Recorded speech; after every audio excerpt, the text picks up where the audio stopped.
વસ્તુ સ્વભાવ છે, વસ્તુ સ્વભાવ છે. એમ વાંચમાં આવતા આ તારો સ્વભાવ,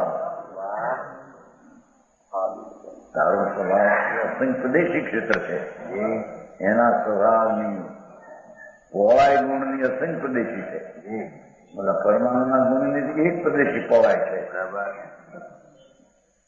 તારા ગુણની અસંપ્રદેશી પહોળાઈ છે. એવા અંતર સ્વભાવ અનંત જ્ઞાન દર્શન આનંદ પીડ્યો છે. એનો આશ્રય કર, એની ભાવના કર. બરાબર.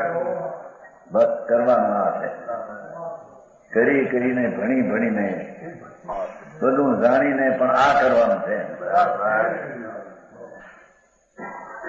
સુખી થવું હોય તો